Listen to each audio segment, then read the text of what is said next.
Yang Koko hafal, Koko tidak paham. Assalamualaikum warahmatullahi wabarakatuh. Halo sahabat MP, open your mind and get inspired. Salam kenal semua, nama saya Citra, siswi kelas 11 dari Madrasah Aliyah Pembangunan Jakarta. Alhamdulillah nih sahabat MP, hari ini kita akan bertemu dan berbincang-bincang dengan tamu yang sangat spesial. Beliau dikenal luas di berbagai media TV loh sahabat MP, dengan pembawaan dakwahnya yang santai, mudah dimengerti, dan tentunya pesan-pesan yang disampaikan beliau ini penuh dengan kebaikan yang menyentuh hati.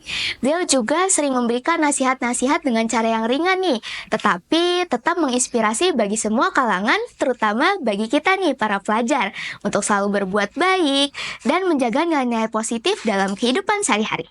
Jadi kira-kira siapa ya tamu spesial kita kali ini?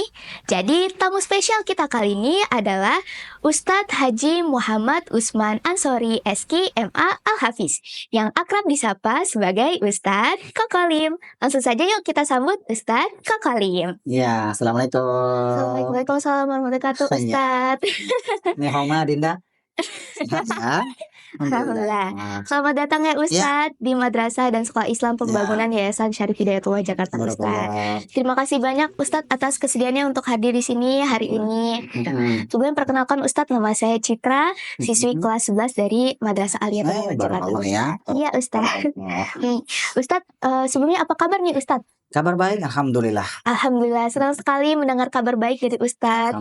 Semoga Ustadz selalu diberikan kesehatan dan kekuatan dalam melaksanakan dakwah-dakwahnya. Amin, amin ya rabbal alamin.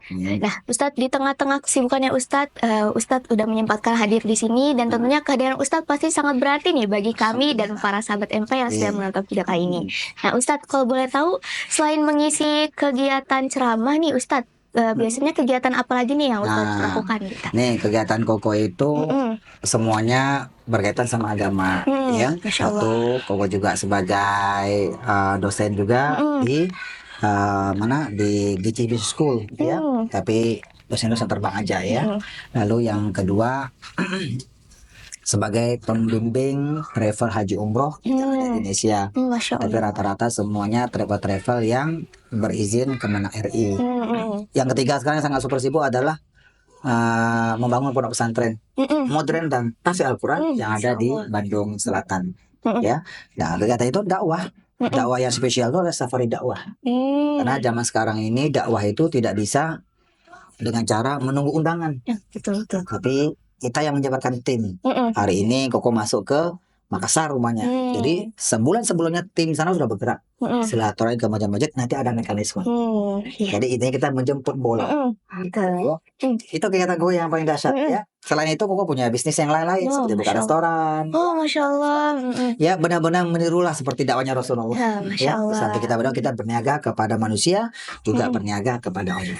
Masya Allah. Jadi tidak begitu. Kunci berkah itu jangan hanya berniaga kepada manusia. Betul. Tapi berniaga kepada Allah. Jadi besok-besok Adinda nih, anak-anak sahabat MP nih ya, kalau mau berkah, jadi besok intinya itu punya duit, ke mall bawa duit, ke pasar bawa duit, rekreasi bawa duit. Kenapa? Ingin berniaga sama manusia, ingin jual beli sama, itu cari sukses. Tapi kalau masuk masjid, masuk ke tempat-tempat ibadah, masjid bawa duit.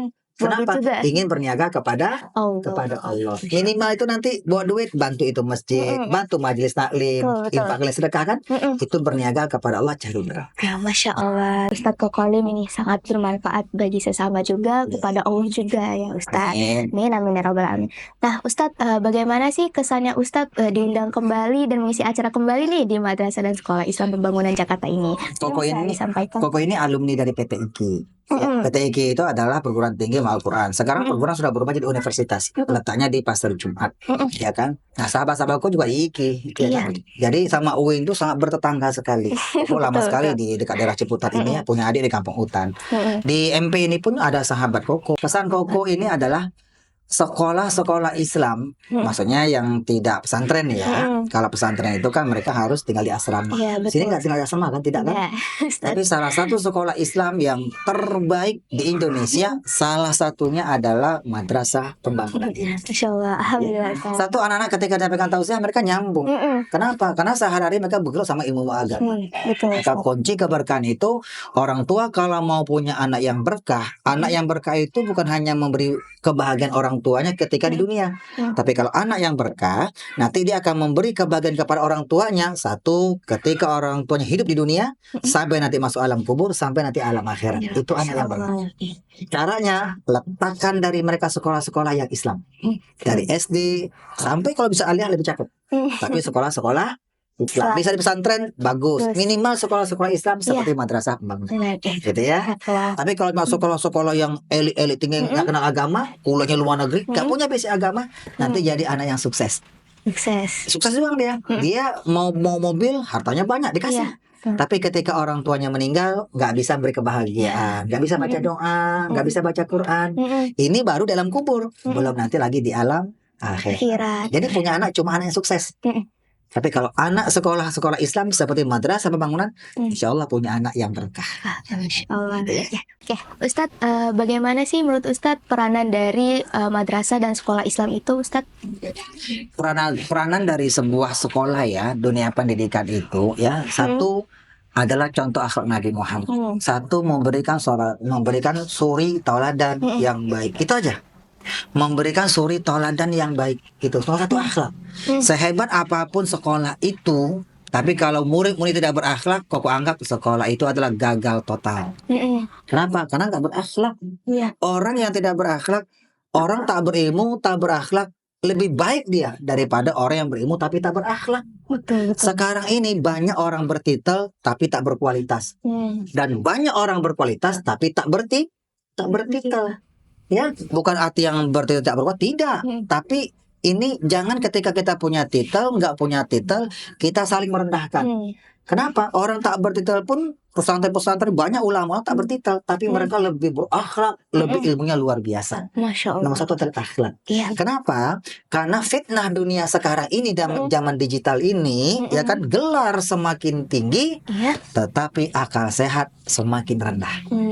Ya, tapi kita bangga nih, Islam itu banyak profesor doktor tapi yang berakhlak. Ya, kenapa? Apalagi mereka berjuang di sekolah-sekolah Islam. Contohnya Madrasah Pembangunan ini, walaupun madrasah tingkatnya ibtidaiyah, MI sampai aliyah, tapi masya Allah guru-gurunya banyak kan profesor doktor, MA. Ya, inilah peran pendidikan yang sangat luar biasa. Kenapa? Orang-orang yang ilmunya tinggi memang harus diletakkan di sekolah-sekolah dasar. Kalau kuliah itu mah sebenarnya tidak mesti profesor, karena anak itu sudah hebat, kan? Sudah dewasa. Tapi mendidik anak-anak dari usia dini kecil itu yang sangat sulit. Ya, begitu. Jadi kok kagum nih sama Madrasah Pembangunan.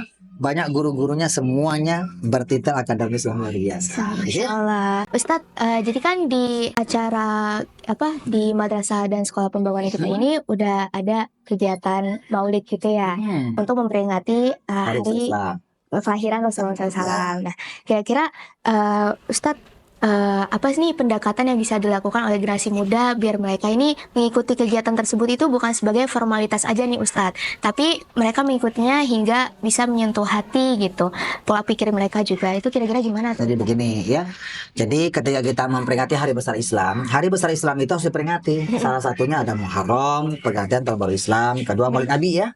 Maulid Nabi itu adalah memuliakan kelahiran Nabi Muhammad SAW. Itu berada di bulan Rabiul Awal sampai di Rabiul Akhir kan. Lalu nanti ada Isra Mi'raj, ada buka puasa bersama, ada halal bihalal ya. Nah, kita bicara masalah peringatan Maulid Nabi. Hikmah di balik itu ketika memperingati Maulid bukan hanya seremonial belaka, tetapi setelah peringatan Maulid, satu, menanamkan cinta kita kepada Nabi Muhammad. Mudah-mudahan dengan peringatan Maulid tadi kita baca sholawat, bukti kita Nabi Muhammad ya. Yang kedua, dengar-dengar tausiah-tausiah guru kita, semakin cinta kita kepada akhlak Nabi Muhammad. Satu, kita perbanyak sholawat. Yang kedua, kita bisa menteladani akhlak Nabi Muhammad Sallallahu Alaihi Wasallam. Karena kalau kita sudah jadikan Nabi Muhammad sebagai suri tauladan kita, insya Allah pasti selamat dunia dan akhirat. Itu jaminannya Allah dan jaminan Rasulullah Sallallahu Alaihi Wasallam. Quran menjelaskan, "Mayyuti Allah wa Rasulah faulaika ma'al ladzina an'ama alaihim min nabiyyin siddiqin seterusnya. Jadi siapa yang taat kepada Rasul Nabi Muhammad, maka nanti dimasukkan ke dalam surganya Allah Subhanahu wa Amin, amin ya rabbal alamin. Intinya begitu ya, Allah dan Nabi Muhammad ya. Baik.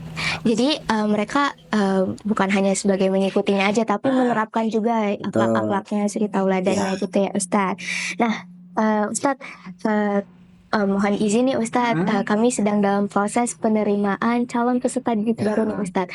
Mohon kesediaannya Ustadz untuk memberikan pesan-pesan kepada orang tua yang ingin mendaftarkan anak-anaknya nih di Madrasah dan Sekolah Islam Pembangunan Jakarta ini Ustadz. Jadi pesan Koko buat semua orang tua ya.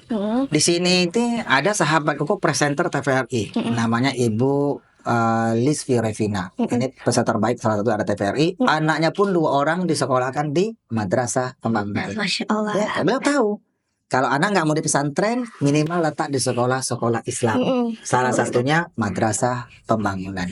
Jangan ragukan lagi ya, Madrasah Pembangunan ini adalah madrasah yang benar-benar mendidik anak berkualitas akhlaknya, ya, terus kualitas ilmu agamanya, ilmu dunia pun tidak ketinggalan, ya, dan selalu memberikan contoh yang terbaik, insya Allah guru-gurunya, ya. Katakan di Madrasah Pembangunan Alif MP yang ada di Ciputat ini, insya Allah kita punya anak yang berkah dunia sampai alam akhirat, insya Allah. Terima kasih banyak ya Ustadz Sama-sama Fahri Dinda, Masya Allah ya, waktunya. sudah masih sekolah madrasah, sudah bisa presenter nih.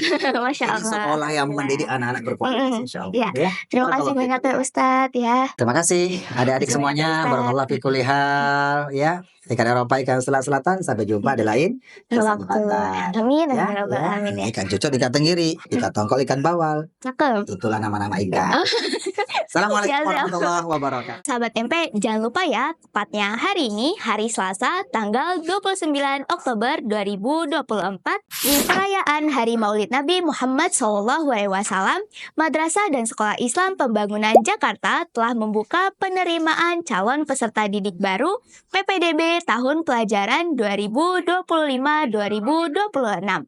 Jadi, bagi ayah dan bunda yang ingin mendaftarkan anak-anaknya, langsung saja nih, klik link pendaftaran di caption video ini ya.